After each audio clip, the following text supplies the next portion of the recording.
আমরা আলোচনা শুরুতে দোয়া করছি আমাদের ফিলিস্তিনের ভাইদের জন্য। আপনারা জানেন যে বর্তমান পৃথিবীর সবচেয়ে মাজলুম জনপদের নাম হলো ফিলিস্তিন।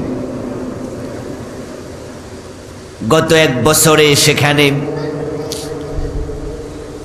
সম্ভাব্য লাখের উপরে মানুষকে হত্যা করা হয়েছে, যদিও তার সঠিক কোনো পরিসংখ্যান আমাদের কাছে নেই। একদিনে 500-1000 হত্যা করেছে এমন দিনও আছে। পুরা গাজ্জা, রাফা, খান ইউনুস সহ ফিলিস্তিনের বিশাল একটি অংশ এখন মহাশ্মশান, পৃথিবীর সবচেয়ে বড় কবরস্থান। আমরা আল্লাহর কাছে তাদের জন্য কিচ্ছু করতে পারছি না, কোনো ভূমিকা রাখতে পারছি না, দোয়া তো করতে পারবো নাকি? আল্লাহ তুমি তাদেরকে হেফাজত করো, বলেন আমিন। ফিলিস্তিনের মুসলমানদেরকে জালেমদের জুলুম থেকে আল্লাহ তুমি মুক্তি দাও, বলেন আমিন। আপনারা জেনে থাকবেন, সোশ্যাল মিডিয়ার কল্যাণে জেনেছেন যে আজকে ঢাকাতেও মার্চ ফর গাজ্জা বিশাল বিক্ষোভ সমাবেশ হয়েছে। আমিও কিছুক্ষণ ছিলাম, আপনাদের এই প্রোগ্রামে অ্যাটেন্ড করার সুবাদে চলে আসতে হয়েছে। মূল প্রোগ্রামে থাকতে পারিনি, আধা ঘন্টা 1 ঘন্টার মতো মাঠে ছিলাম। আমাদের এই বিক্ষোভ, আমাদের এই প্রতিবাদ যেন বিশ্ব মুসলিম উম্মাকে জাগিয়ে তোলে, আল্লাহ সে তৌফিক তুমি দাও, বলেন আমিন। পৃথিবীতে মুসলমানের সংখ্যা 250 কোটি। মুসলমানদের রাষ্ট্র আছে 65 কান্ট্রিজ, 65। ওআইসির সদস্য সংখ্যা 57। পরমাণু শক্তিধর রাষ্ট্র মুসলমানদের মাঝে আছে পাকিস্তান। পৃথিবীর সবচেয়ে চৌকস সেনাবাহিনী যে সকল দেশে আছে তার মাঝে একটা তুরস্ক। যেই দেশের মাটি খুঁড়লে স্বর্ণ পাওয়া যায় আর তেল পাওয়া যায় এমন সম্পদশালী দেশ আরব বিশ্ব, এটাও মুসলিমদের দেশ, ঠিক নয় কি? টাকাওয়ালা দেশ আছে, অস্ত্রওয়ালা দেশ আছে, সেনাবাহিনীওয়ালা দেশ আছে, 250 কোটি মুসলমান আছে। এরপরেও ফিলিস্তিনের তারা মাইর খায়, কারণ তাদের পক্ষে মুসলিমরা যথাযথ ভূমিকা পালন করে নাই। এজন্য কি আল্লাহর কাছে জবাব দেয়া লাগবে না? মুসলমানদেরকে জেগে উঠতেই হবে। প্রিয় ভাইয়ের, আল্লাহর সাহায্য যদি এসে যায়, আমরা আশাবাদী অচিরে মুসলমানরা জেগে উঠবে। ফিলিস্তিন ইনশাআল্লাহ মুক্ত হবে। মসজিদে আকসা আবার মুসলমানদের হাতে ফিরে আসবে। ইসরায়েলের সন্ত্রাসীরা নাস্তানাবুদ হবে ইনশাআল্লাহ। আল্লাহ সবই পারেন। ইন্নাল্লাহা আলা কুল্লি শাইইন কাদির, তার ক্ষমতা অসীম। মানুষ যা কল্পনা করে না এমন ঘটনাও আল্লাহ ঘটান। যেমন আমাদের বাংলাদেশেও তো আগস্টের 5 তারিখে যে ঘটনা ঘটছে, এ ঘটনা ঘটবে আমরা কেউ কল্পনা করছি? যারা দেশ থেকে পালাইছে ওরাও কি পালাবে ভাবছিল? বরং ওরা ঘোষণা করেছে ভিশন 2041। 2000 কথা বলে না কেন ভাইরা? আমার কথা কি আপনারা বোঝেন? তাহলে একটু জবাব টবাব দিয়েন আর কি। তারা ক্ষমতায় থাকতে ঘোষণা করেছে তাদের ক্ষমতার বলয় বিস্তৃত হবে। এই দেশ পরিকল্পিতভাবে তারা তাদের মতো করে আগায়া নেবে। ভিশন 2041 41 তিনবার বানচাল বরবাদযোগ্য নির্বাচনের মাধ্যমে বিজয়ী হয়ে তাদের দাফট এতটাই বেড়ে গিয়েছিল, তাদের দ্বিতীয় সেকেন্ড লিডার বলেছে কিসের আন্দোলন, এবছর না ওই বছর, মানুষ বাঁচে কয় বছর, এর মানে কোনো আন্দোলনও নাই, ক্ষমতাও ছাড়বে না 41।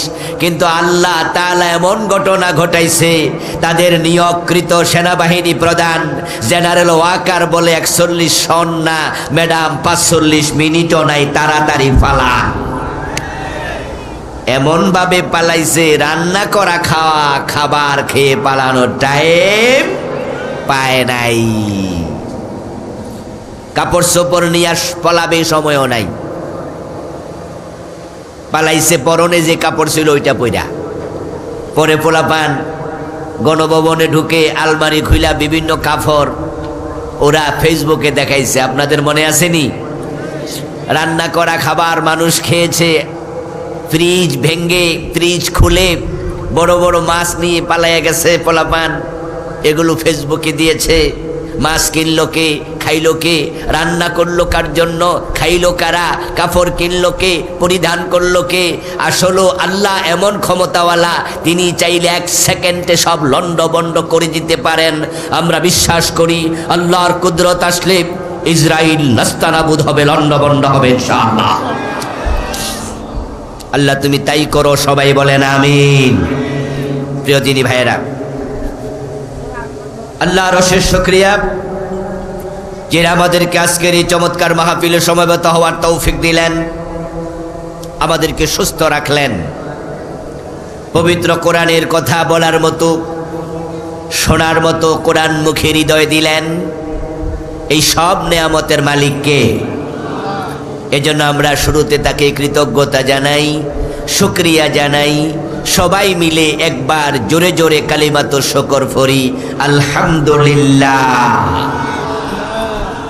আমার দিনী ভাইয়েরা, আমি আপনাদের সম্মুখে পবিত্র কোরআন মাজিদ থেকে সূরাতুন নিসায়ের 137 নম্বর আয়াতে কারিমা তেলাওয়াত করেছি। নবীজি সাল্লাল্লাহু আলাইহি ওয়াসাল্লামের পবিত্র মুখ অনুসৃত একখানা ছোট্ট হাদিসে নববী পাঠ করেছি। আল্লাহ তাআলা তৌফিক দান করলে এখান থেকে কিছু কথা বলবো ইনশাআল্লাহ।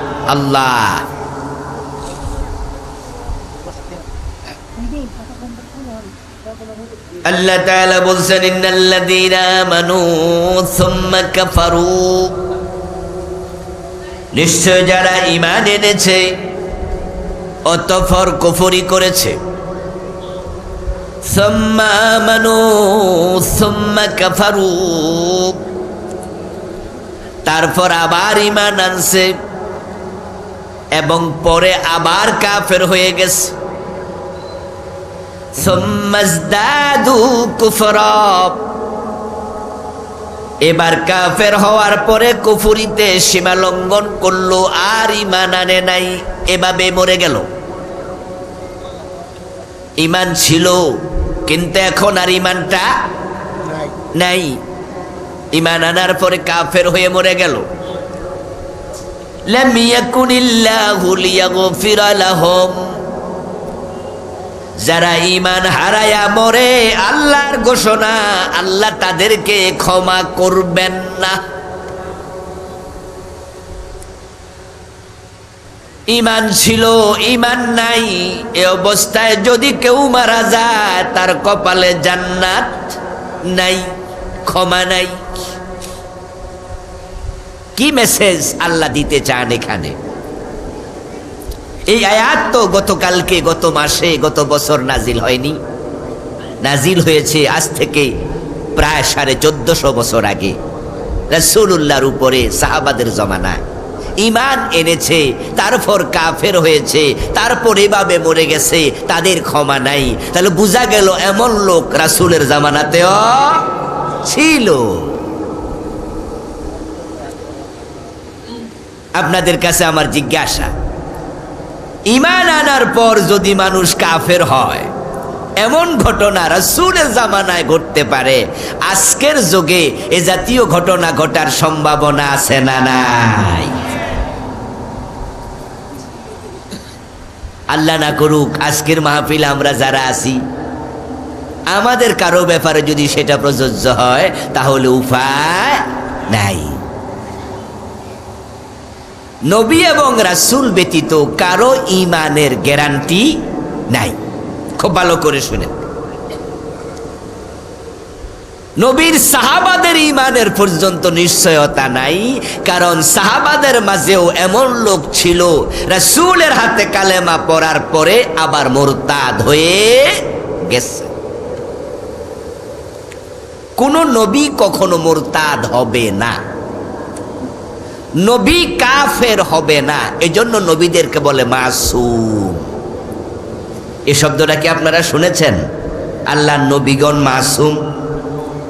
হ্যাঁ না, কিছু তো কয় না দেখি রে ভাই।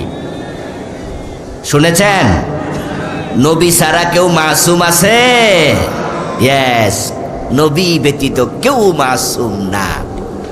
সবারই গুনাহ হতে পারে, ঈমান চলে যেতেও পারে, আপনি এবং আমিও তা থেকে মুক্ত না। নবীজি সাল্লাল্লাহু আলাইহি ওয়াসাল্লামের যুগে একজন ব্যক্তির নাম ছিল ইবনু খাতাল, খা তোয়া লাম খাতাল। সে রাসূলুল্লাহর হাতে হাত রেখে কালেমা পড়েছিল এবং সে মদিনায় হিজরত করেও এসেছিল, কিন্তু কিছুদিন মদিনায় থেকে কয়দিন পরে পালায়া মক্কায় চলে গেছে, ঈমান হারা হয়ে মুরতাদ। ওই ইবনু খাতাল মক্কার বাজারে বাজারে রাসূলুল্লাহ সাল্লাল্লাহু আলাইহি ওয়াসাল্লামের নামে কুৎসারটনা করে কবিতা লিখে লিখে আবৃত্তি করে বেড়াতো। সে রাসূলের বদনাম করে বেড়াতো, অথচ কিছুদিন আগে সে কি ছিল? কথা বলেন না কেন? কিছুদিন আগে কি ছিল? আর এখন সে রাসূলের বদনাম করে, কবিতা লিখে রাসূলের বিরুদ্ধে। এই অবস্থা মক্কা বিজয় হয়ে গেল। রাসূলুল্লাহ সাল্লাল্লাহু আলাইহি ওয়াসাল্লাম মক্কা বিজয়ের দিন তিনি ঘোষণা করলেন, লা তাসরিবা আলাইকুমুল ইয়াউম ওয়া আনতুমুত তুলাকা। ও মক্কার কাফেরেরা, তোমাদের কোনো প্রতিশোধ আমি নেব না, সবাইকে ক্ষমা করে দিলাম, তবে ইল্লা ফুলানান ওয়া ফুলানান ওয়া ফুলানা। কয়েকটা নাম উচ্চারণ করে রাসূল বলেন, অমক অমক অমকের ক্ষমা নাই। হাইসু ওয়াজাদতুমুহুম ফাকতুলুহুম, তাদেরকে তোমরা যেখানে পাও সেখানেই হত্যা করো। কয়েকজনকে রাসূল ক্ষমা করেন নাই, তাদের মাঝে ইবনু খাতালও ছিল, কারণ সে কুফরিতে সীমা লঙ্ঘন করেছে। ইবনু খাতাল যখন এই ঘোষণা শুনল যে প্রিয় নবীজি সাল্লাল্লাহু আলাইহি সাল্লাম অনেক কাফেরকে ক্ষমা করেছে, কিন্তু আমার তো ক্ষমা নাই, তাই সে ঘর থেকে বেরিয়ে এক দৌড়ে সে কাবার অঙ্গনে চলে গেল। কারণ সে জানতো পবিত্র কোরআন মাজিদে আছে কাবার সীমানাতে মারামারি করার অনুমতি নাই। কোরআনে আছে ওয়াং দাখালাহু কানা আমিনা, যে হারামে প্রবেশ করবে সে নিরাপদ। এই কথা সে জানতো, তাই সে মনে মনে ভাবে আমাকে যেখানে পাও সেখানে হত্যা করা হবে, এই হুকুম দেয়া হলো, তাহলে আমি কাবা শরীফে চলে যাই, দেখি মারো কেমনে, আর মারলে তো আল্লাহর কথাও মান্য হবে। এজন্য সে দৌড় মাইরা কাবা শরীফের গিলাফের সাথে বুক লাগাইয়া গিলাফ জড়াইয়া ধরে বসে আছে। সাহাবাই কেরাম রাদিয়াল্লাহু তাআলা আনহু মক্কা বিজয়ের পরে যখন কাবার অঙ্গনে গেলেন, কাবার ভিতরে 360টা মূর্তি ছিল, কাবার বাহিরে মূর্তি ছিল, কাবাটা কাফেরদের দখলে ছিল, কিন্তু মক্কা বিজয়ের পরে এটা কি কাফেরদের দখলে আছে? নাই। মক্কার কাফেররা আল্লাহর ঘর কাবা, এটা ইব্রাহিম আলাইহিস সালামের তৈরি করা ঘর, ওইটাকে জবরদখল করে মনে যেমনে সেমনে ব্যবহার করছে। তাওহীদের ঘরকে তারা শিরকের ঘরে পরিণত করছে। ঠিক গত 15 বছর বাংলাদেশটাকে তারা দখল কইরা যা মনে চা তা করছে, ঠিক না? আবু জেহেলদের সাথে ভালোই মিল ছিল গত 15 বছর। এদেশে কত সম্মানী মানুষকে অপমান করছে, কত নিরপরাধ মানুষকে ফাঁসিতে ঝুলাইছে, বিনা দোষে মামলা দিয়া জেল খাটাইছে। এ জুলুম কি যশোরের ইয়া হয় নাই? যে করগাছাতে হয় নাই? আপনাদের পাশের জেলা সাতক্ষীরাতে কত বাড়ি ঘর পর্যন্ত মানুষের বুলডোজার দিয়ে ভেঙে ফেলেছে। কিন্তু আল্লাহ শুকরিয়া, আগস্ট বিপ্লবের পর এমন বিজয় হয়েছে, যারা জালেম ছিল এখন তারাই পরিচয় দেওয়ার সাহস করে না, সব পালাই গেছে। ইবনে খাতাল কাবার গিলাফ ধরে বসে আছে। সাহাবারা রাসূলুল্লাহ সাল্লাল্লাহু আলাইহি ওয়াসাল্লামের কাছে রিপোর্ট করলেন, ইয়া রাসূলুল্লাহ, আপনি তো বলেছেন যেখানে পাও তাদেরকে সেখানে হত্যা করো, কিন্তু আল্লাহ তো কোরআনে বলছে এই জায়গাটা নিরাপদ। এখন সে তো কাবার গিলাফ ধরে বসে আছে, কি করব? নবীজি তখন বলেন, আজকের একদিনের জন্য আল্লাহ তাআলা কাবার অঙ্গনে হত্যা করার অনুমতি দিছে। আল্লাহর কাবা আজকে কোনো জালেমকে আশ্রয় দেবে না। আল্লাহ আমাকে আজকে দিনের জন্য অনুমতি দিছে, সেখানে হত্যা করো। কিয়ামত পর্যন্ত এটা হারাম, পবিত্র, যুদ্ধ বিগ্রহ নিষেধ, কিন্তু আজকে জায়েজ, হত্যা করো। ইবনে খাতালকে সেখানে হত্যা করা হলো। আমার প্রিয় ভাইয়েরা, রাসূলের হাতে হাত রেখে কালেমা পড়ার পরে যদি ঈমান হারানোর সম্ভাবনা থাকে, তাহলে ঈমান নিয়ে আমাদেরও একটু টেনশন করা দরকার আছে না নাই? কারণ যদি ঈমান না থাকে তাহলে জান্নাত পাওয়ার কোনো সম্ভাবনাই নেই। আল্লাহর জান্নাত পাওয়ার জন্য প্রথম শর্তই হলো ঈমান, দ্বিতীয় শর্ত হলো নেক আমল। ঈমান যদি না থাকে তাহলে আপনি নবীর বাবাও যদি হন, আপনাকে আল্লাহ জান্নাত দেবেন না। যেমন আজরকে আল্লাহ জান্নাত দেবে না, অথচ ইব্রাহিম আলাইহিস সালামের বাবা। ঈমান যদি না থাকে আপনি নবীর ছেলে হলো জান্নাত পাবেন না। যেমন নূহ আলাইহিস সালামের ছেলে কেনান জাহান্নামী, কারণ কেনান ঈমান আনে নাই। দুইজন নবীর বউ জাহান্নামী, দুইজন নবীর স্ত্রী জাহান্নামী। যে দুইজন মহিলা নবীকে রান্না করে খাওয়াইছে, নবীর বাচ্চা পেটে ধারণ করেছে, এক কম্বলের নিচে ঘুমাইছে, স্বামী স্ত্রীর কি মিল, কি মহব্বত, কি ভালোবাসা, অথচ দুইজন নবীর বউ জাহান্নামী, হযরত নূহ এবং হযরত লূত আলাইহিমুস সালাম। কারণ তারা দুজনে ঈমান আনে নাই। লূত এবং নূহ আলাইহিমাস সালামের স্ত্রী ছিল কাফের। কাফের যদি হয় জান্নাত নাই। এখন আমরা সবাই জান্নাতে যেতে চাই, এই জান্নাতে যাওয়ার জন্যই তো এই মাটির মাঝে এসে মাহফিলে বসে আছেন, ঠিক না? কি যাওয়ার সময় কি খিচুড়ি দেবে, বিরিয়ানি দেবে নাকি? আর যদি দেয় ওইটার জন্য আমরা আসি না, দিলে হাদিয়া, না দিলে মনে কোনো কষ্ট থাকে না, ঠিক কি না? আমরা এসেছি আল্লাহর জান্নাতের পথ কেমনে পাওয়া যায় শোনার জন্য, বোঝার জন্য। ঈমান যদি না থাকে কপালে জান্নাত নাই।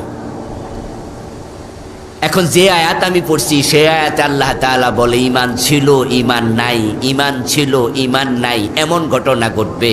তাহলে আমাদের ঈমান আছে না গেছে গা, একটু আলোচনা করে, একটু পর্যালোচনা করে, হিসাব নিকাশ করে একটু দেখা দরকার আছে না নাই? 1 লক্ষ টাকা পকেটে নিয়ে 1 লাখ টাকার একটা ভান্ডিল 1000 টাকার নোটের আপনি পকেটে নিছেন, তারপরে আপনি এখান থেকে যশোর,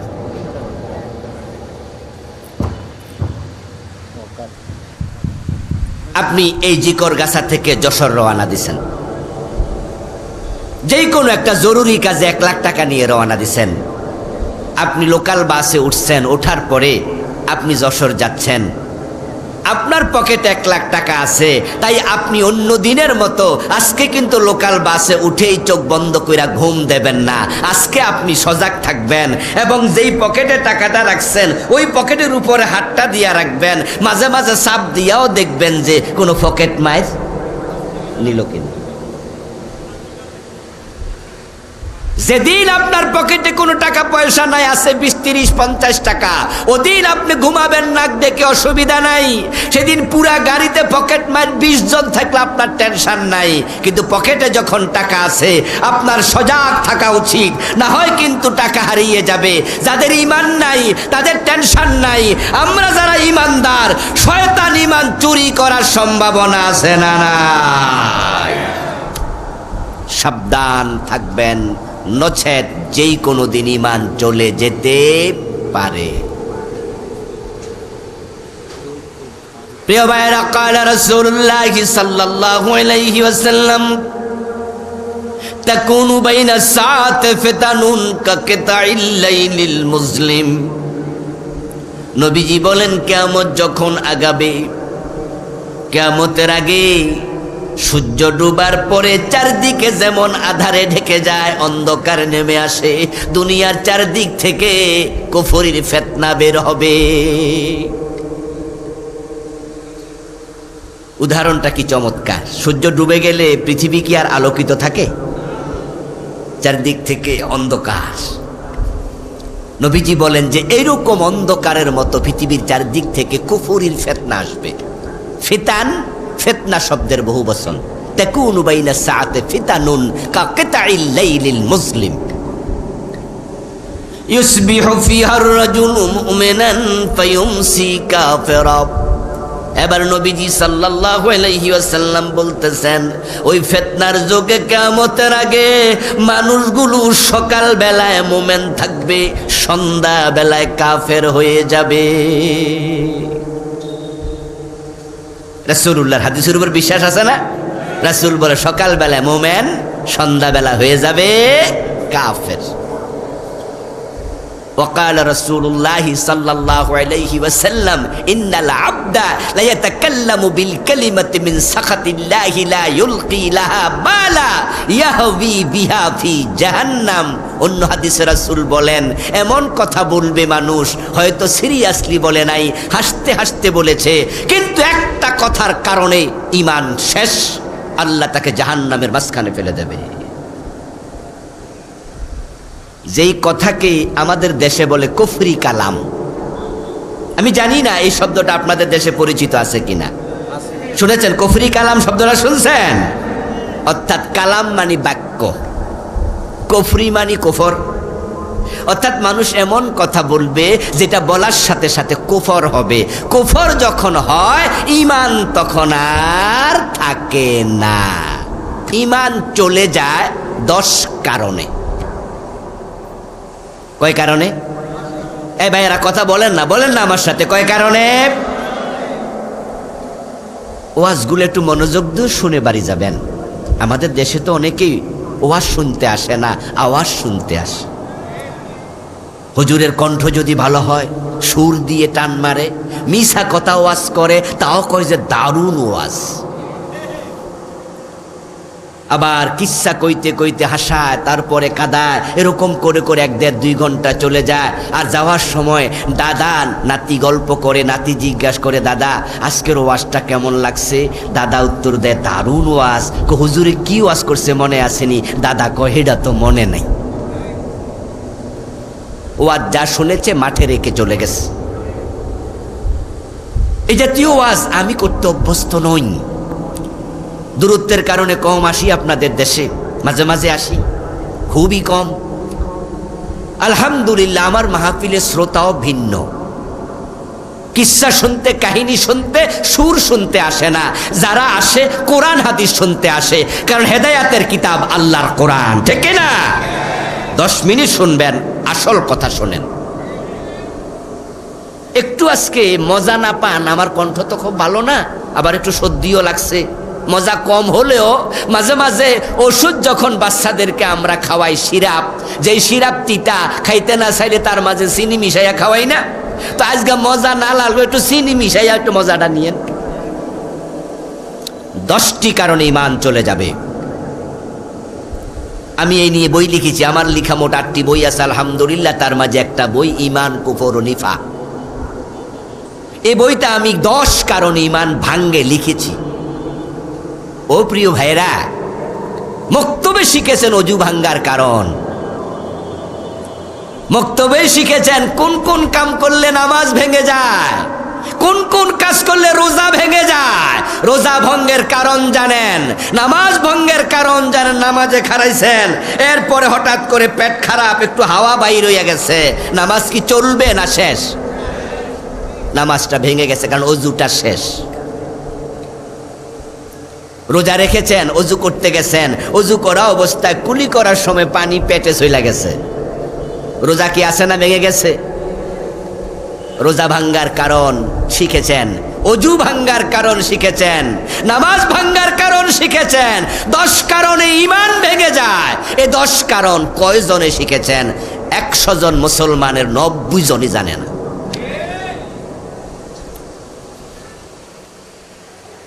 ও দোস্ত, আপনি যদি ঈমান ভাঙ্গা অবস্থায় মরে যান আর আল্লাহর সামনে যাইয়া দেখেন আপনার ঈমান নাই, কপালে জান্নাত নাই,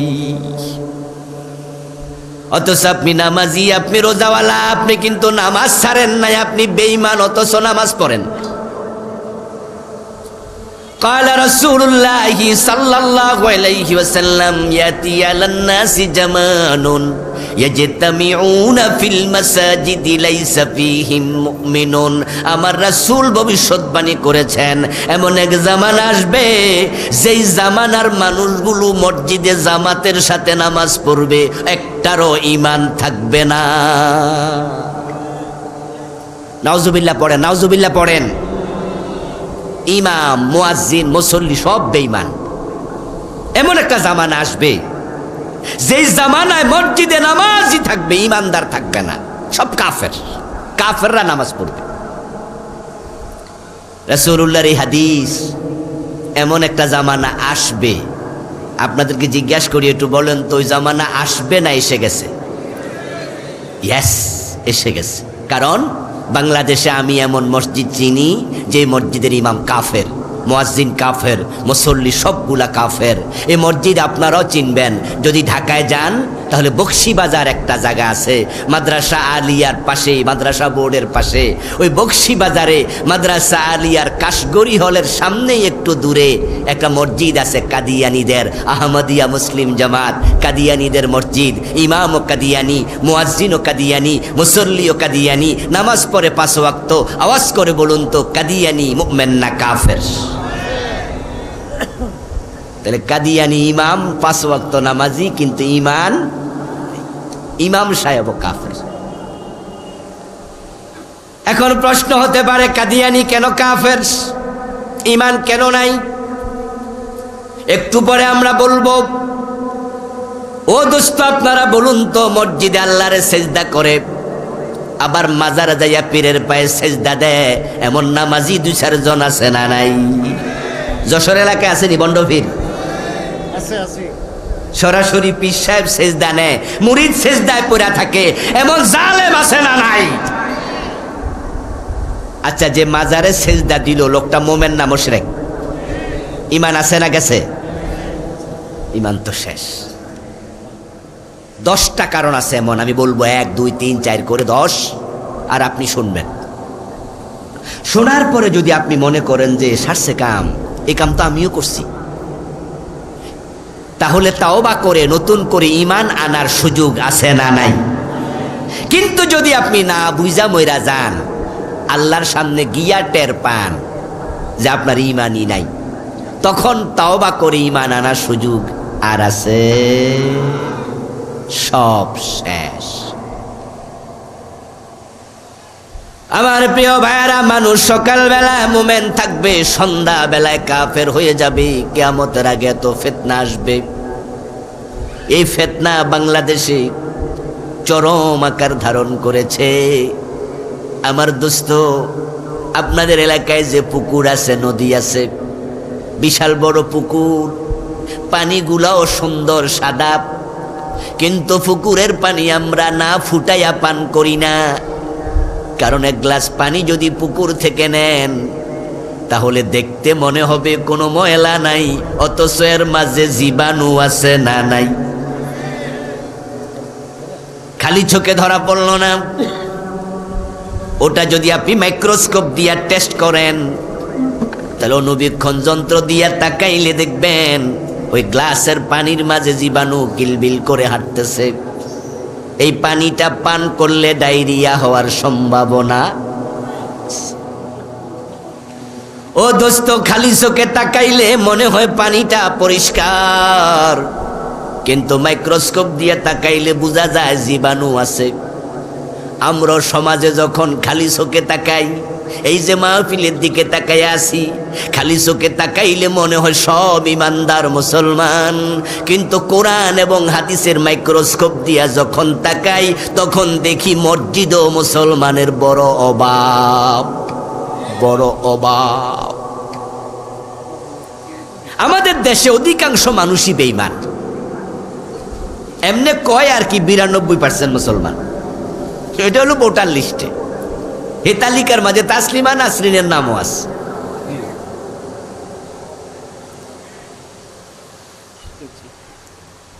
%92 মুসলমান কয় কিরে, কয় কিরে।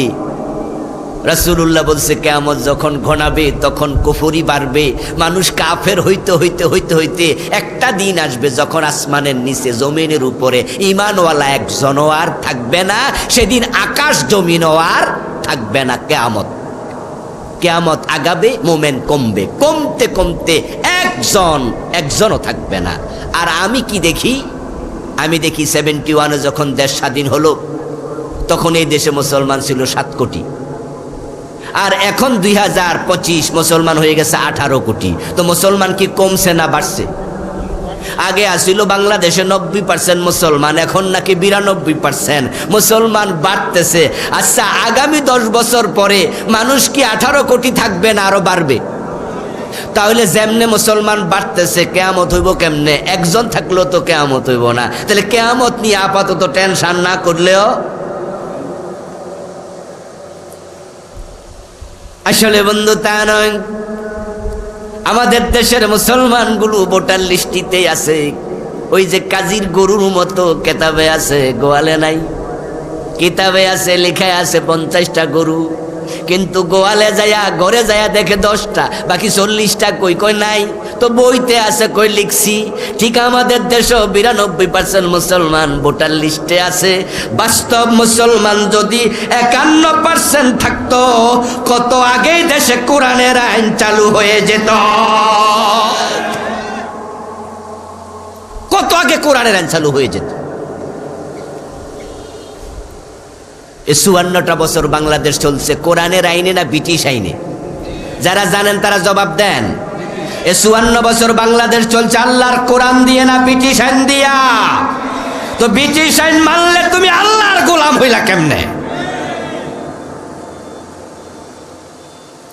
আমার রাসূল যখন মদিনার প্রেসিডেন্ট ছিলেন 10 বছর, তখন তিনি মদিনা নামক ইসলামী রাষ্ট্রটা চালাইছে নিজের মন মতো না কোরআন মতো? তা আপনি না রাসূলের উম্মত, আপনি না মুমিন, আপনার দেশ কেন চলবে ব্রিটিশ আইনে? কোরআনে আছে চোর ধরে হাত কাটো, আপনার সংবিধান বলে চোর ধরে জেলে দাও। কোরআনে আছে মদ, হাদিসে আছে মদ পান করলে 80 বেত লাগাও। আপনার সংবিধান বলে মদ পান করলে অসুবিধা নাই, সরকার যদি অনুমতি দেয়। যেমন শেরাটন সোনারগাঁ হোটেলে মদের বার আছে না নাই?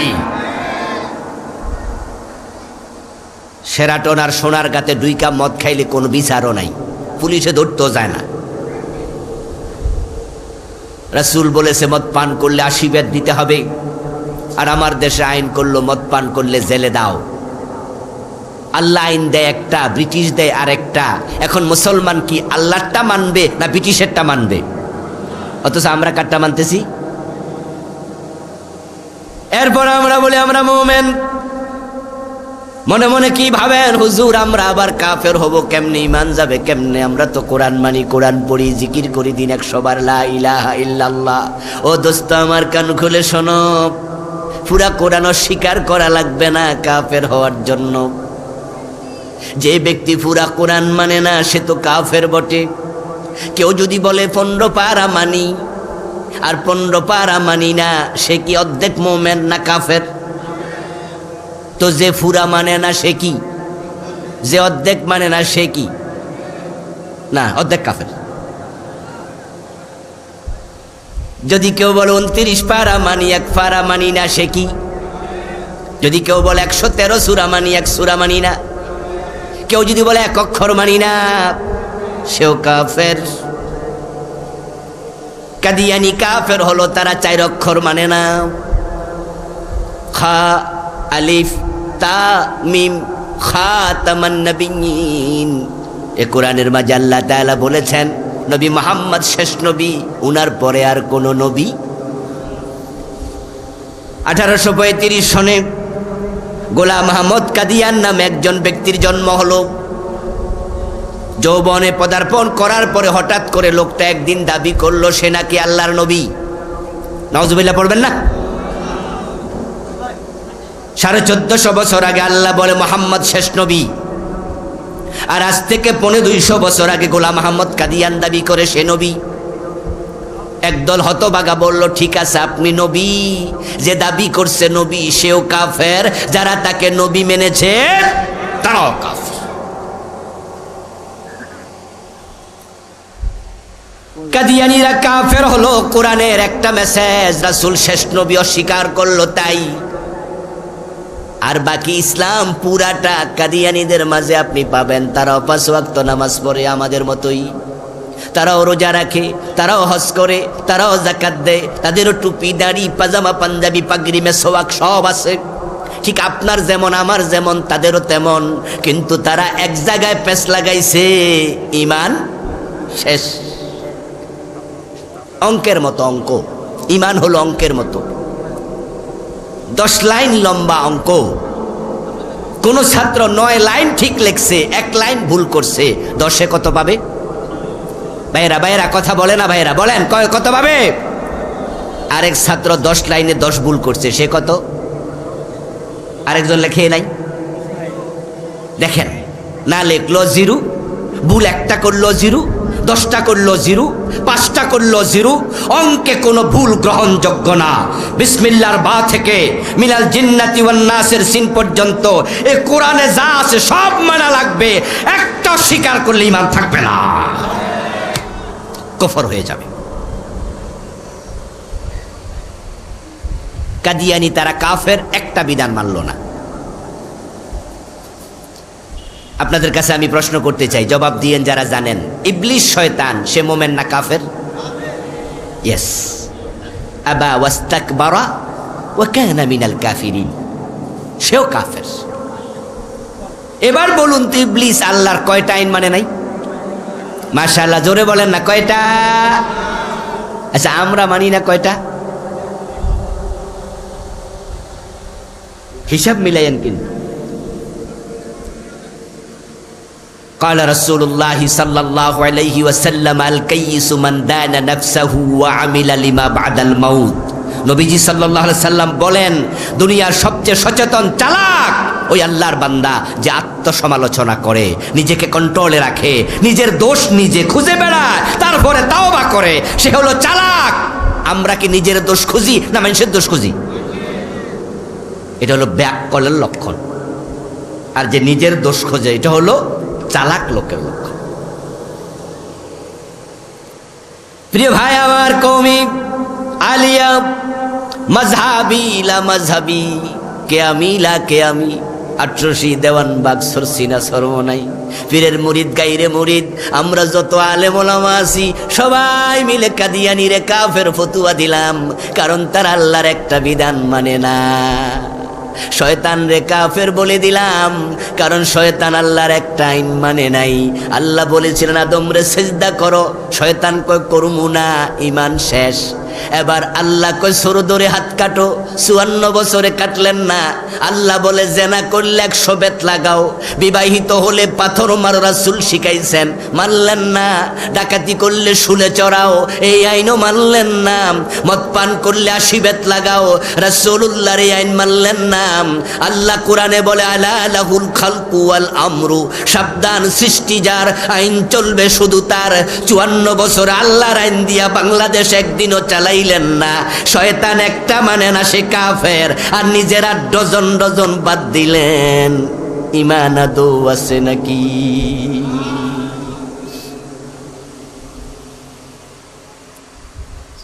আদৌ ইমান আছে কি? কি করবেন? প্রত্যেক এক হুজুর দৈরা আনছে, হুজুর যে আমরা বেঈমান বানাই দিয়ে যেতে গেছে বাড়িতে। কত হুজুর আছে সুবহানাল্লাহর ওয়াজ করবো আর নিজের বেহেশতি ভাবতে ভাবতে বাড়ি চলে যাবেন। 5 ওয়াক্ত নামাজ পড়বেন, রমজানে রোজা রাখবেন, জিকির করবেন, জান্নাতে ঢুকে যাবেন। এবার মানুষ এই ওয়াজ শুইনা নামাজও পড়ে সুদও খায়, নামাজ পড়ে সুদে টাকা লাগায়, এমন নামাজি 2-4 জন আছে না নাই? হে বুঝছে নামাজ নাকি জান্নাতের চাবি, এজন্য হে চাবি কামাই করতাছে। এত পাতলা ওয়াজ দিয়ে হবে না দোস্ত।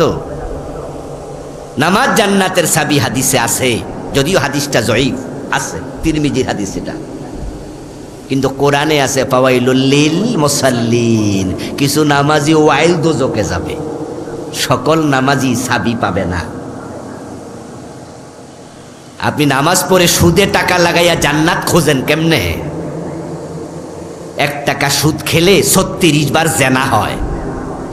মান আকালা দিরহাম রিবা ওয়া হুয়া ইয়ালাম আন্নাহু ওয়াশাদ্দু মিন 36 জিনা। 1 টাকা সুদ খেলে 36 বার জেনার গুনাহ হবে। 100 টাকা সুদ খেলে 3600 বার জেনার গুনাহ হবে। 1000 টাকা সুদ খেলে 36,000 বার জেনার গুনাহ হবে। লিররিবা 73 বাবা আইসারুহা আন ইয়ানকিহুর রাজুলু উম্মাহ। নবীজি সাল্লাল্লাহু আলাইহি সাল্লাম বলেন যে সুদ খেলে 73টা গুনাহ হয় বড় বড়, সবচেয়ে ছোটটা হলো নিজের মায়ের সাথে জেনা করা। এই নামাজি অদ্দিককে ইসলাম লইয়া কোথায় যাচ্ছ তুমি? কোরআনের কিছু মানবেন, কিছু মানবেন নাই, সিস্টেম নাই। আফাতুমিনুনা বিবাদিল কিতাবি ওয়া তাকফুরুনা বিবাদিন ফামা জাযা। আল্লাহ বলে কোরআনের কিছু মানবা, কিছু মানবা না। নামাজ মানলা, রোজা মানলা, চোর ধরে হাত কাটা কেন মানো না? আল্লাহর জমিন আল্লাহর আইনে চালাতে হবে, কেন মানো না? ফামা জাযা, অদ্দিক্কা মানলে আল্লাহ বলে আমার কাছে তার কোনো প্রতিদান নাই। অদ্দিক্কা ইসলাম আল্লাহ নেয় না, আল্লাহ ঠেকায় পড়ে নাই, আল্লাহ ঠেকায় পড়ে নাই। এখানে তো বিবাহিত লোকের সংখ্যাই বেশি। আচ্ছা, যারা বিবাহ করে নাই তারাও তো তাদের মা আছে, বাবা আছে, ভাই বোন বিয়ে করছে, চিনে। আচ্ছা, আপনার বউ আপনার বাড়িতে থাকলে আপনার সব কথা শোনে, কিন্তু যখন শ্বশুর বাড়ি আপনার সাথে বেড়াইতে যায় একটা কথাও শোনে না। আচ্ছা, এই বউলিয়া সংসার চলে তো? আপনি তো আশ্চর্য হইয়া কইবেন কি তারে হোর বাইত গেলে যে হে কথাই শোনে না। তা আপনি নিশ্চয়ই হেরে জিগাইবেন তোমারে কি এই বাড়ি তাইলে ভূতে ধরে? কইবেন না? কইবেন না যে আমাদের বাড়ি থাকলে যে যা কই তা শোনো, কিন্তু এই বাড়িতে বেড়াইতে আইলে কোনো কথাই শোনো না। আমি দেখাই এদিকে, তুমি যাও এদিকে। এই বাড়িতে কি ভূতে ধরে তোমারে? হইছেটা কি তোমার? আপনি তাকে নিশ্চয়ই প্রশ্ন করবেন, কেন করো? মসজিদে যখন যাও আল্লাহ ছাড়া কারো আইন মানো না, আদালতে যখন যাও আল্লাহর আইন একটা রায়ও দেও না।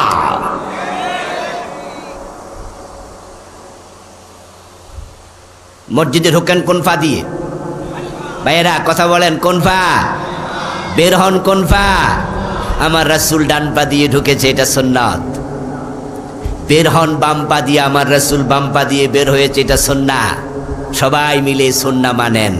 নবী যখন 10 বছর মদিনা চালাইছে তখন কোরআন দিয়ে চালাইছে, তো এমপি হইলে ভুলে যাও কেন? তখন আবার ব্রিটিশ আইন মজা লাগে কেন? আমার প্রিয় ভাইয়েরা, কুফরি মানে হলো এই কোরআনে যা আছে তার সাথে এক জায়গায় দ্বিমত করা কুফর। পুরাটা করলে তো কুফর বটেই। এটা বড় বেলুনের মতো। কোনো বেলুনে যদি আপনি ঢুকান গ্যাস, 5 মিনিট 10 মিনিট লাগায়া হাওয়া ঢুকালেন, গ্যাস ঢুকালেন, ওই বেলুনটা 10টা ছিদ্র করলে যে কথা, একটা করলে সেই কথা। ইমান যদি রাখতে চান কোরআন পুরা মানতে হবে। জীবনের বটম থেকে টপ, পাকঘর থেকে সংসদ ভবন, সব জায়গায় কোরআন সুন্নাহ মানা লাগবে। অর্ধেকটা মানলে ইমান থাকবে না। বাংলাদেশে চলমান 56টা কুফর লিখেছি আমি এই বইতে, 56টা কুফর। তার মাঝে একটা জঘন্য কুফর সমাজে এখন ক্যান্সারের জীবাণুর মতো ঢুকেছে। এটার নাম হচ্ছে সেকুলারিজম, ধর্মনিরপেক্ষতা। এই শব্দ শুনছেন নি? শুনছেন? বাংলাদেশে ইসলামী দলগুলা ছাড়া যত দল আছে সবগুলো সেকুলারিস্ট। সব মানুষগুলো ওই দলের সেকুলারিস্ট, সবগুলো ধর্মনিরপেক্ষ। ইসলামী দলের বাহিরে যত দল আছে সবাই ধর্মনিরপেক্ষ। আমি দায়িত্ব নিয়ে সিরিয়াসলি বলছি, ইসলামী দলের বাহিরে যারাই আছো তোমরা সবাই কুফরি করছো।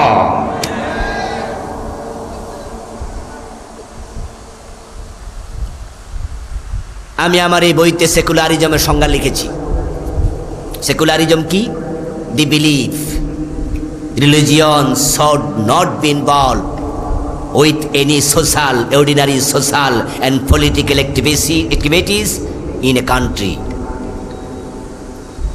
কেমব্রিজ ডিকশনারির বরাত দিয়ে আমার বইতে আমি সেকুলারিজমের সংজ্ঞা যে লিখলাম, নিরপেক্ষতা হচ্ছে ওই বিশ্বাস, বিশ্বাস, বিশ্বাস কর্ম নয়, বিশ্বাসের নাম ঈমান। ধর্মনিরপেক্ষতা হলো ওই বিশ্বাস যে সমাজে, রাষ্ট্রে, রাজনীতিতে ধর্ম কোনো প্রভাব ফেলবে না। ধর্ম দিয়ে সমাজ চলুক, রাজনীতি চলুক, এটা দরকারই নাই।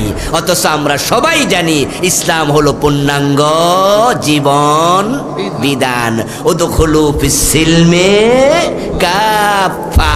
আপনি থাকবেন যেখানে, ইসলাম থাকবে সেখানে। সেকুলারিজম কুফরি মতবাদ। ফিরে না আসবা জাহান্নামী হওয়া। আমার আজকের ওয়াজের কারণে ইসলাম কায়েম হয়ে যাবে নাকি? এত সোজা নাকি? কেউ কেউ বলে হুজুর এই ওয়াজ না কইরা নামাজের ওয়াজ করেন, পর্দার ওয়াজ করেন, জিকিরের ওয়াজ করেন, কামে লাগবো। আপনি ইসলামী রাষ্ট্রের ওয়াজ করতেছেন, সব জায়গায় ইসলাম মানা, বাংলাদেশে হবে না, কবে হয় জানি না।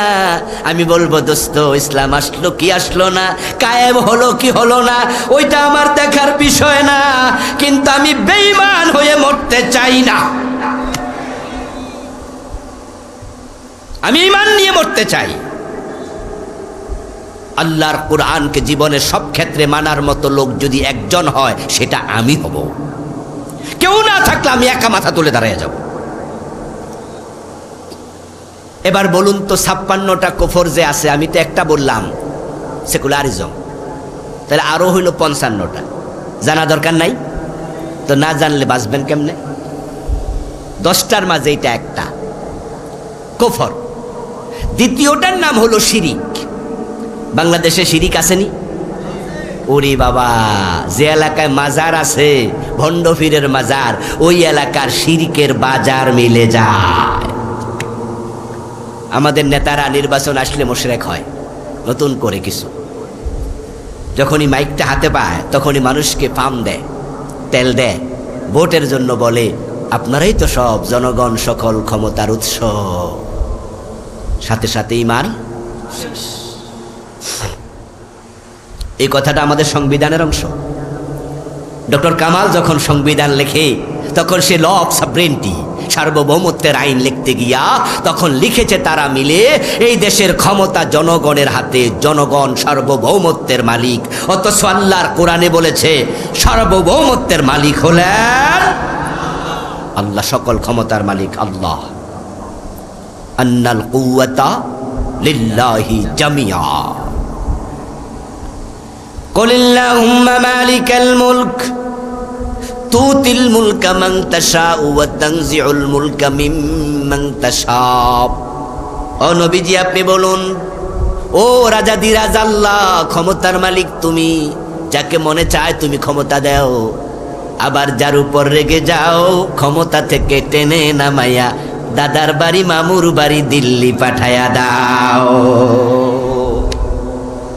ক্ষমতার মালিক তুমি, চাইলে রাখো, চাইলে ফালাইয়া দাও। কাঙ্গালরে ক্ষমতা দাও, রাজারে জেলখানার কয়েদি বানাইয়া দাও। ক্ষমতার মালিক আল্লাহ, জনগণ নয়। এটা কুফর, এটা শিরিক, জঘন্য ঈমান হানিকারী, হরণকারী। যখন হিন্দুদের দুর্গাপূজা আসে তখন দেখবেন ছাগলের 3 নাম্বার বাচ্চার মতো কিছু লোক লাফাইয়া লাফাইয়া ঈমান হারা। অযথা ইমান হারায়। আচ্ছা, আপনাদের এলাকায় আমরা যারা এখানে আমার সামনে আছেন, আপনারা কেউ কি দুর্গা পূজায় মূর্তি পূজা করেন? কোন মুসলমান করে? কোন মুসলমান কি পূজা মণ্ডপ বানায়? কেমনে মুশরিক হয়? এই জন্য বলছি আমি ছাগলের 3 নাম্বার বাচ্চার মতো হয়। ছাগলের 3য় বাচ্চা মানে কি জানেন তো? 2টা খাইয়া লাফায় আর একটা না খাইয়া লাফ। ছাগলের পায়ের নিচে যে ওলান আছে, ওলানের মাঝে বাঁট আছে কয়টা? দুধের যে লাইন আছে এগুলাতে আমাদের কুমিল্লা বলে বাঁট, এই এলাকায় কি বলে? বাঁটে বলে। তাহলে বলুন যে ছাগলের ওলানে বাঁট কয়টা? তো বাচ্চা 3টা হইলে বাঁট ফাইছে কয়জনে? আর একটা এ ফাও লাফা। আরে মন্দির বানাইলো হিন্দু, মূর্তি পূজা করলো হিন্দু, আর মুশরিক হলো আমাদের নেতা। কেমনে মুশরিক হলো?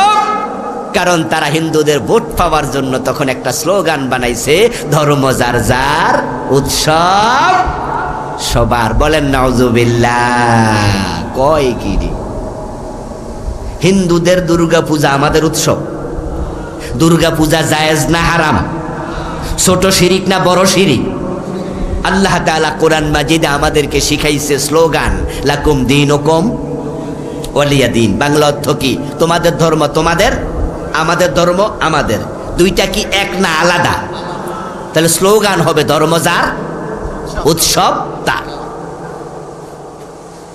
আচ্ছা, আপনাদের এলাকায় আপনারা যখন কোরবান, এই যে কোরবান আসতেছে ইনশাল্লাহ কয়দিন পরে আসবে, আমরা গরু জবাই করব। আচ্ছা, আমরা কেমনে গরু জবাই করি?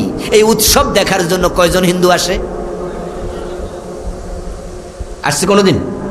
আচ্ছা, দাওয়াত দিলে আসবে। যদি কারো বন্ধু বান্ধব থাকে হিন্দু, পাড়া প্রতিবেশী থাকে, আপনি দাওয়াত দিবেন, আসবে না। যদি গলায় গামছা লাগায় টান মারেন, রাম রাম কইয়া যাবো কাছিল্লা চিৎকার দিয়া। জিজ্ঞাসা করবেন, কিরে ভাই তোদের দুর্গা পূজা আমরা সবাই মিলা দেখতে যাই, বাতাসা খাই, ওদের হালুয়া রুটি খায়, খায় না? আস্তাগফিরুল্লাহ, প্রসাদ খায়, মুসলমানের সন্তানরা খায়, কাইরা না জিলাপি খায়। অথচ মন্দিরে মূর্তির সামনে যাহা উৎসর্গ করা হলো সেটা খাবার হিসাবে গ্রহণ করা হারাম।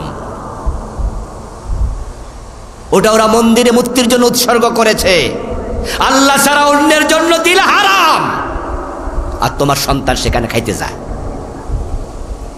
ও হিন্দু ভাই, তোমার দুর্গা পূজা আমরা গেলাম, তো আমরা গরু জবাই করি, তোমরা আসো, আসো না কেন? ধর্ম যার যার, উৎসব তো সবার। তো তোমাদের উৎসবে আমরা গেলাম, আমাদের উৎসবে তোমরা আসো। দেখবেন হিন্দু মিয়া জবাব দেবেন, আরে ভাই আমাদের ধর্মে গরু জবাই করার অনুমতি নাই, এজন্য আমরা এটা করি না, দেখতেও যাই না। তার ধর্ম সে বোঝে, তার ধর্মকে সে সম্মান করে, সে গরু জবাই করে না, দেখতে আসে না। এবার আমাদের ধর্মে মূর্তি পূজা জায়েজ না হারাম? তো তোমরা কেমনে যাও? শুধু যায় না রে ভাই, হ্যাঁ ব্যানার টানা দেখবেন, শারদীয় দুর্গা পূজার শুভেচ্ছা, নিচে লেখা আলহাজ আব্দুল কাদের। এলাকার মেম্বারশিপ, এলাকার হিন্দু ভোটারের মন জয় করতেছে, দুর্গা পূজার শুভেচ্ছা জানাইছে। তোমার ইসলাম তোমাকে কি শিখাচ্ছে, তুমি কি করছো?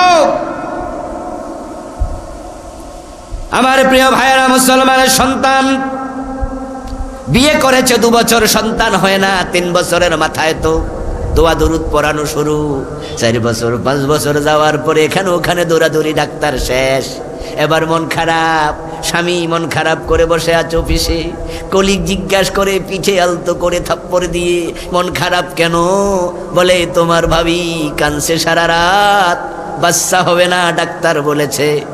তখন কলিগ বলে, কেডা কইছে হইব না? ইন্ডিয়া যাও, পাসপোর্টে ভিসা লাগাইয়া চাইয়া দেখো, হুজুরের কাছে 1 ডজন হইব। কয়টা লাগবো শুধু চাইয়া দেখো।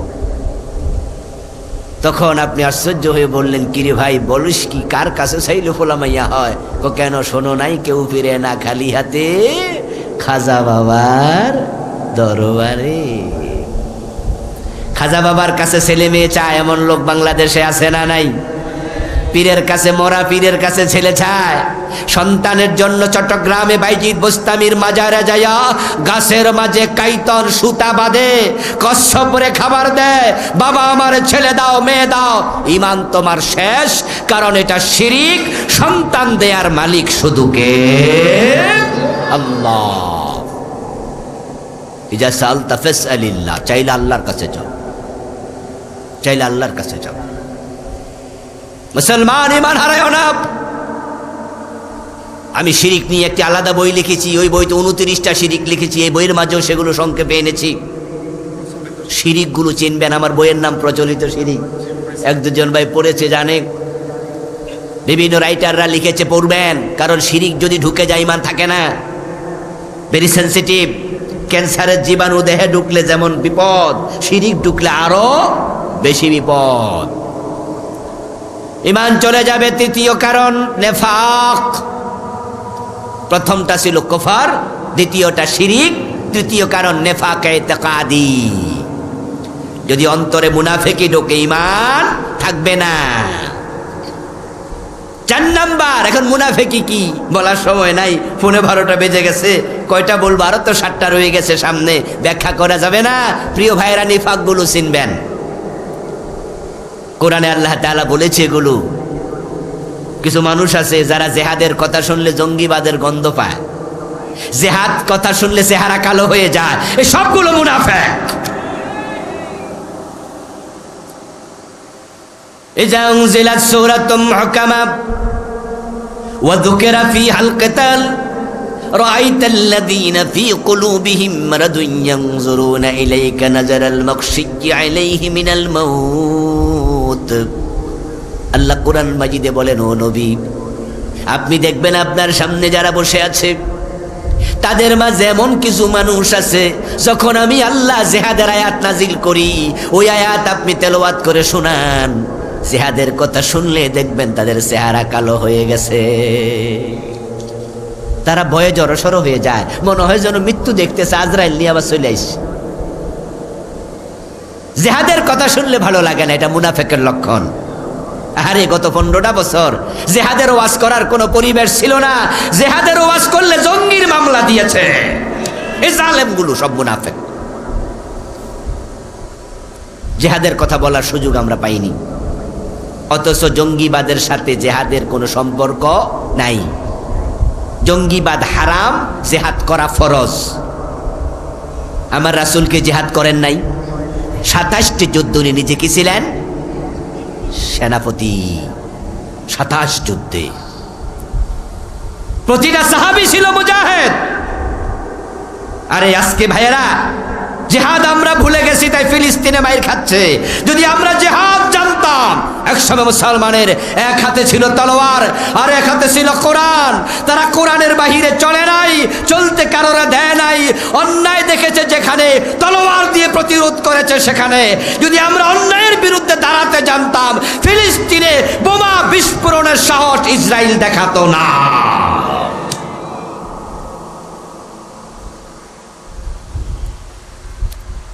ফিলিস্তিনের মুসলমান মাইর খাচ্ছে, ওটা দেখে আমরা আজকে বিশাল সমাবেশ করলাম। ভালো করতে হবে, কিন্তু বাংলাদেশে তো আরেক ফিলিস্তিন আছে। কক্সবাজারে গেলে দেখবেন, কক্সবাজারের পাশে মায়ানমারের 14-15 লাখ মুসলমান এখানে উখিয়া সীমান্তে আইসা তারা এখন ভিক্ষুক, ঠিক না? জাতিসংঘ টাকা দেয়, ভিক্ষা নিয়া নিয়া খায়। এই 12-13 লাখ মুসলমানকে এই মায়ানমার থেকে তারা তাড়াই দিছে। ওরা কি ফিলিস্তিনিদের মতো না? ওই গাজার মুসলমানদেরকে তাড়াইয়া দিচ্ছে ইসরায়েল। মায়ানমারের মুসলমানকে তাড়িয়ে দিয়েছে সে মায়ানমারের জালেম জান্তা সরকার। আমরা জিহাদের ওয়াজ করতে আগে কুণ্ঠিত হয়েছি, করা যায়নি। জঙ্গি বলেছে, আমরা ঘোষণা দিতে চাই, মুসলমানের হাতে আবার জিহাদের তলোয়ার নিতে হবে। অন্যায় করব না, অন্যায় সহ্য করব না। নিরীহ মানুষকে হত্যা করার নাম জঙ্গিবাদ, এটা ইসলাম সাপোর্ট করে না। কিন্তু জিহাদ মানে হলো যেখানে অন্যায় দেখা হবে সেখানে প্রতিরোধ করতে হবে। যে 12-14 লাখ মুসলমান মায়ানমার থেকে এসে আমাদের উখিয়া সীমান্তে কক্সবাজারে আছে, ওদের সকলকে জিহাদের ট্রেনিং দেয়া দরকার। ওদের মাঝ থেকে যারা এই যুবক আছে সকলকে তলোয়ারের প্রশিক্ষণ দরকার, যুদ্ধের ট্রেনিং দেয়া দরকার। সেনাবাহিনীর মাধ্যমে আমাদের প্রশিক্ষিত সেনাবাহিনী যেমন যুদ্ধের প্রশিক্ষণ নেয়, মায়ানমারের মুসলমান গুলাকে এইভাবে যুদ্ধের ট্রেনিং দিয়া তাদের দেশে অস্ত্র হাতে দিয়া ঢুকাইয়া দেয়া দরকার, যে তোমরা নিজ দেশে ফিরে যাও, ভিক্ষুকের মতো থেকো না। এই দুনিয়া কি জানেন? দুনিয়া হচ্ছে শক্তের ভক্ত নরমের জম, শক্তের ভক্ত নরমের জম। 12-14 লাখ রোহিঙ্গা, তার মাঝে 6 লাখ আছে কমপক্ষে পুরুষ, তার মাঝে 3 থেকে 4 লাখ আছে ইয়াং পোলাপান। প্রত্যেকটাকে সেনাবাহিনীর ট্রেনিং দেয়া দরকার। ডক্টর ইউনূসের সরকারকে আমি বলবো, বাংলাদেশ গভর্নমেন্টকে বলবো, আর কত বছর খাওয়াবেন ওদেরকে? 12-14 লাখ, এগুলা তো বাড়তেছে না, বাচ্চা হচ্ছে না। আগামী 5 বছর পরে কত লাখ হয়ে যাবে? হয়তো 20 লাখ। কথা বুঝেন? আগামী 5 বছর পরে সেটা যদি 20 লাখ হয়ে যায়, 10 বছর পর হয়ে যাবে 30 লাখ। হঠাৎ যদি কোনো কারণে জাতিসংঘ তাদের সাহায্য বন্ধ করে দেয়, এই 30 লাখ লোক তখন খাওয়াবে কে? আমাদের দেশের কি টাকা কি বাইয়া ফুটতেছে? এই 40 লাখ লোককে খাওয়াবে। তখন খাবারের অভাব দেখা দিলে পেট কোনো আইন মানে না। ওই 12-14 লাখকে বন্দি করার জন্য, নির্দিষ্ট এরিয়ায় রাখার জন্য কাঁটা তারের বেড়া দিয়েছ। এই বেড়া তারা ভেঙে তখন আমাদের বাংলাদেশে ঢুকবে, চুরি ডাকাতি শুরু করে দেবে, পুরা দেশ অস্থির হয়ে যাবে। জাতিসংঘের মাধ্যমে প্রফেসর ইউনূস প্রস্তাব রেখেছে, মায়ানমারে তারা আবার ফিরিয়ে নেবে। ইতোমধ্যে 1,80,000কে ফিরিয়ে নিতে রাজি হয়েছে। আমরা বলবো চাপ প্রয়োগ করো, নিতে রাজি না হলে অস্ত্র দিয়ে ট্রেনিং শিখায়া তাদেরকে পাঠাও, তারা জিহাদ করে নিজ দেশে বেঁচে থাকুক। ইসলামে জিহাদ হচ্ছে অন্যায়ের বিরুদ্ধে কথা বলা। আমার বন্ধু মুনাফিক জিহাদ পছন্দ করে না। মুনাফিক যারা, তাদের আরেকটি বড় আলামত হলো আল্লাহর আইনের কথা বললে আল্লাহর আইন তাদের কাছে পছন্দ হবে না। ইযা কিলা লাহুম তাআলাউ ইলা মা আনজালাল্লাহ ওয়া ইলার রাসূল রাআইতাল মুনাফিকিনা ইয়াসুদ্দুনা আনকা সুদুদা। আমার ভাইয়েরা, মুনাফিকের আলামত কি? কেমনে বুঝবেন কে মুনাফিক? আপনি মুনাফিক কিনা নিজেরে নিজে কেমনে বুঝবেন? শুনেছেন তো 3টা। মিথ্যা বলবে, ওয়াদা করলে খেলাপ করবে, আমানত রাখলে খেয়ানত করবে। অথচ আমার বইতে আমি মুনাফিকের আলামত লিখছি 28টা, 3টা শিখছেন, বাকি 25টার কি খবর? আল্লাহর সামনে যাওয়ার পরে, ধরা খাওয়ার পরে আল্লাহরে বলে দেবেন যে আল্লাহ আমি তো জানি না। আর আল্লাহ বলবে ও ব্যস্ত ছিলা তো, জানতে টাইম পাও নাই, বেহেশতে চলে যাও। এত সোজা? জানা, শিখা, এলেম অর্জন করা নফল না ফরজ? শিখতেই হবে। 3 নাম্বার। 4 নাম্বার হচ্ছে যাতে ঈমান চলে যাবে, সেটা হলো রাসূল ছাড়া কাউকে আদর্শ হিসাবে গ্রহণ করলে। আমাদের সবার জন্য আদর্শ একমাত্র মুহাম্মাদুর রাসূলুল্লাহ। কোন নেতাকে আদর্শ বানানো যাবে না। অথচ আমাদের দেশের পোলাপান দেখবেন যে ঘরের মাঝে সুন্দর করে ব্যানার বানায় লেখা রাখে, আমি অমুকের আদর্শের সৈনিক, অমুক আমার আদর্শ, অমুক তমক। নবী মুহাম্মদ ছাড়া অন্য কাউকে আদর্শ মানলে ঈমান থাকবে না। লাকাদ কানা লাকুম ফি রাসূলিল্লাহি উসওয়াতুন হাসানা। নবীজির মতো মহান নেতা থাকতে কে নেতা হয়? কে তোমার আদর্শ হয়? সাবধান মুসলমান। 5 নাম্বার, আল্লাহর কাছে যাওয়ার জন্য কোনো মাধ্যম গ্রহণ করলে ঈমান শেষ। বান্দার সাথে আল্লাহ সম্পর্ক হবে ডিরেক্ট, ফাজকুরুনি আযকুরকুম। কিন্তু আমাদের দেশে কিছু ফির আছে, মাঝখানে এসে খাড়াইয়া যায়। এজন্য মুরিদেরা সরাসরি আল্লাহর কাছে চায় না, ওরা ফিরের কাছে যায়, ফিরে আবার আল্লাহর কাছে চাইয়া দেয়। মক্কার মুশরিকদের চরিত্র ছিল, তারা যখন মূর্তি পূজা করত আল্লাহ তাআলা তখন রাসূলের কাছে আয়াত নাজিল করেছেন, ও নবী মুহাম্মদ, তাদেরকে প্রশ্ন করুন আকাশ এবং জমিন কে বানাইছে? তোমাদের মূর্তি? তারা বলবে না না, আকাশ জমিন বানাইছে ইয়াকুলুনাল্লাহ, আল্লাহ বানাইছে। এই মূর্তি আসমান বানাইতে পারবে না, এই মূর্তি তো আমরা নিজ হাতে বানাইছি, এগুলো কেমনে আসমান বানাবে? তাহলে সেজদা ওদেরকে দাও কেন? তখন তারা জবাব দেবে, মা না'বুদুহুম ইল্লা লিয়ুকাররিবুনা ইলাল্লাহি যুলফা, আমরা মূর্তির পূজা করি কারণ তারা আল্লাহর কাছে আমাদেরকে সুপারিশ করবে, মাধ্যম বানাইছি। এই জন্য আপনাদের যার যা প্রয়োজন ডাইরেক্ট আল্লাহর কাছে চাইবেন, কোনো মাধ্যম দরকার নেই।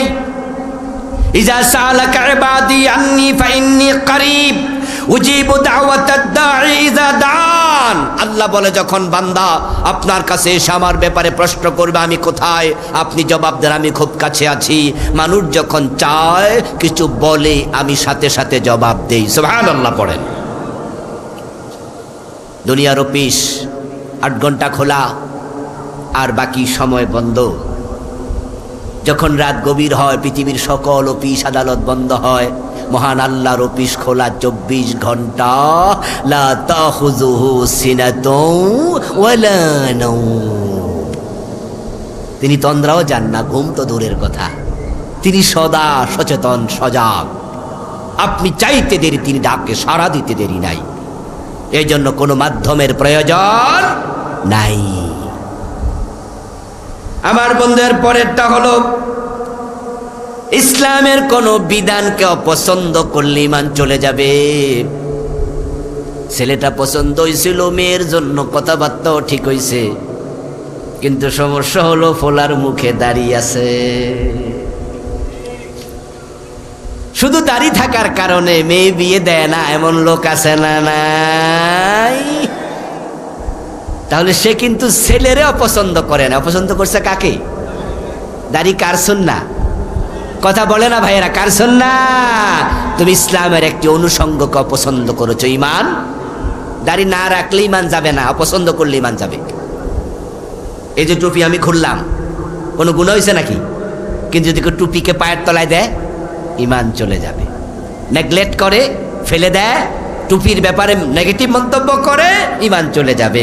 টুপি মাথায় দেয়া সুন্নাহ, কিন্তু টুপির বিরোধিতা করা কুফর।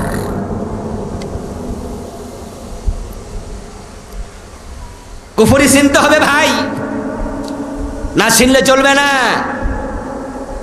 আমাদের দেশে একটা অ্যাডভার্টাইজমেন্ট আছে এইডস রোগের, এইডস। সে অ্যাডভার্টাইজটা হলো, বাঁচতে হলে জানতে হবে। একই সিরিঞ্জ যেটা আপনাকে ফুস করেছে, এটা যদি যার দেহে এইডস ছিল আগে তাকে ফুস করে, তাহলে আপনার দেহে ওই জীবাণু আসার সম্ভাবনা আছে না নাই? এই জন্য ডাক্তাররা কিন্তু একই সিরিঞ্জ দিয়ে দুজনকে ইঞ্জেকশন ফুস করে না, এটা নিষেধ। যেই লোকের দেহে এইডস আছে, যেই ব্লেড দিয়া তার মাথা কামাইছে, শেভ করছে, ওই ব্লেডে যদি তার ব্লাড লাগে, রক্ত লাগে, আর আপনাকে ওই ব্লেড দিয়ে আবার মাথা কামায়, আপনার শেভ করে, ওই রক্ত আপনার দেহে ঢোকে, তাহলে এইডসের জীবাণু চলে যাবে। এগুলো সচেতনতা। বলে বাঁচতে হলে জানতে হবে। এখন ঈমান বাঁচাতে হলে কোন কোন কাজ করলে ঈমান চলে যায় জানা দরকার আছে না নাই? জানার দায়িত্ব আপনাদের, জানার দায়িত্ব আপনাদের। ডাক্তার শুধু বলে দেয় আপনার ডায়াবেটিক আছে, সুগার লেভেল আপনার এত, পরবর্তীতে সকালবেলা হাঁটাহাঁটি করা ডাক্তারের দায়িত্ব নাকি?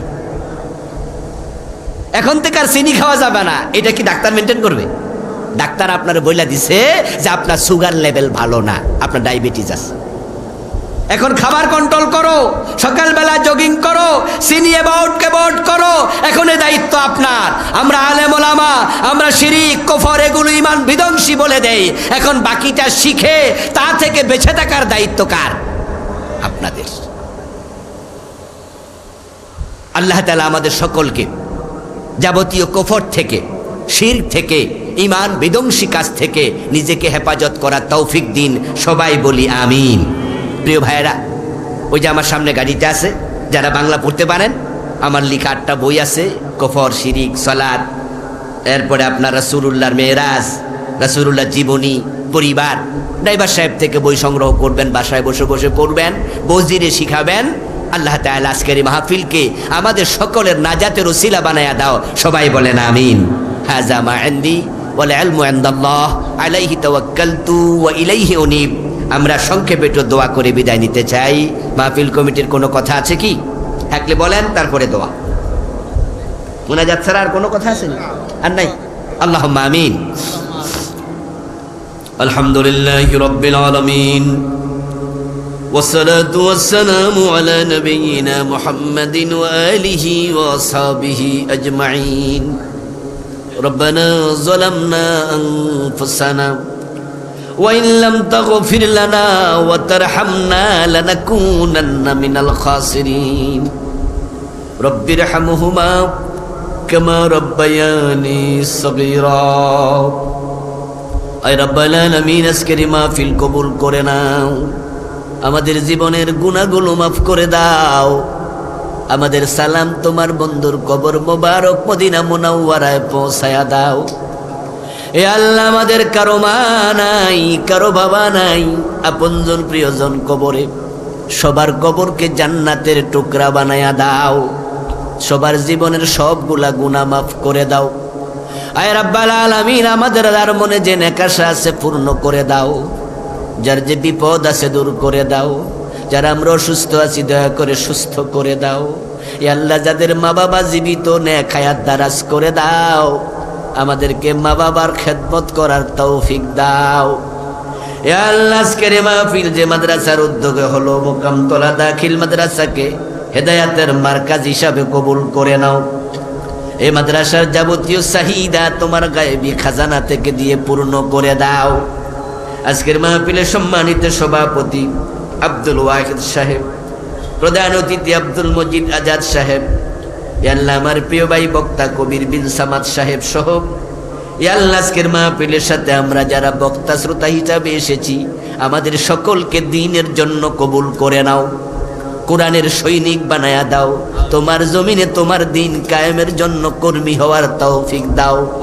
কোরআন কায়েমের জন্য সবাই তোমার পথে জিহাদ করার মানসিকতা দিয়ে দাও। আল্লাহ, যে এলাকায় বসে দোয়া করছি, এলাকার মাটির নিচে যারা শুয়ে আছে কবরে ঈমান নিয়ে, সবার কবরকে বেহেশতের বাগান বানায়া দাও। এই মাহফিলের জন্য, মাদ্রাসার জন্য যারা যা দান করেছেন, সবার জীবন জীবিকায় বরকত দাও। এই দান তুমি কবুল করে নাও। ও মনিব, ঈমান নিয়ে বেঁচে থেকে ঈমান নিয়ে মরার তৌফিক দাও। আল্লাহ, ফিলিস্তিনের মুসলমানদেরকে হেফাজত দিয়ে দাও, তাদেরকে স্বাধীনতা দাও। মসজিদে আকসাকে মুসলমানের হাতে তুমি ফিরায়া দাও।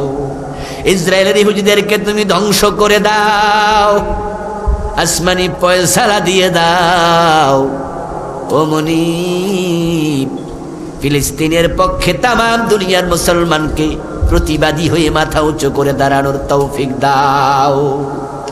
সুবহানা রাব্বিকা রাব্বিল ইজ্জাতি আম্মা ইয়াসিফুন ওয়া সালামুন আলাল মুরসালিন ওয়ালহামদুলিল্লাহি রাব্বিল আলামিন।